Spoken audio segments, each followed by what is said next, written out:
અમૃતસરિતા ભાગ 1 પ્રકરણ 7 સ્વામિનારાયણ ભગવાનના જે 5 વર્તમાન, 5 આઈડિયલ્સ અને શિક્ષાપત્રી અને વચનામૃત, આ 2 ગ્રંથના રહસ્યો સમજવા માટે જગતને તથા જગતના ચિંતકોને વર્ષો લાગશે એવા ગૂઢાર્થ પણ એમાં છે.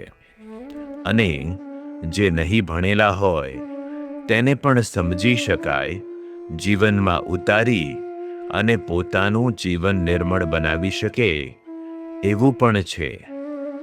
ત્યારે આ તત્વજ્ઞાન આ 2 દ્રષ્ટિએ એટલું સરસ, ઉત્તમ છે કે બિલકુલ ભણેલા ન હોય તે પણ આ 2 ગ્રંથના માત્ર શ્રવણથી પોતાનું જીવન ઉન્નત બનાવી શકે.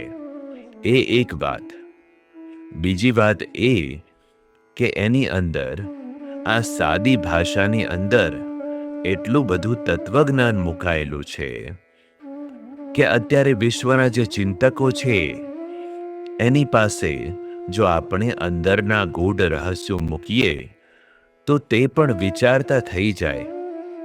એક સમય એવો આવશે કે સ્વામિનારાયણ ભગવાનના મહાન સમર્થ સંતો, મહાન અનાદિ મુક્તો પૃથ્વી ઉપર પ્રગટ થશે અને એ ભગવાનના મહાન સંતો એમ સમજાવશે કે સર્વોપરી પરમાત્મા એ શું છે, એ કઈ દિવ્યતા છે, એ કઈ દિવ્ય વિભૂતિ છે, એ કેવી દિવ્ય વસ્તુ છે, એ હજી જગત સમજી શક્યું નથી. માટે આ ભગવાનનો વિશ્વધર્મ છે તે જોઈએ તેવો પ્રચાર પામ્યો નથી.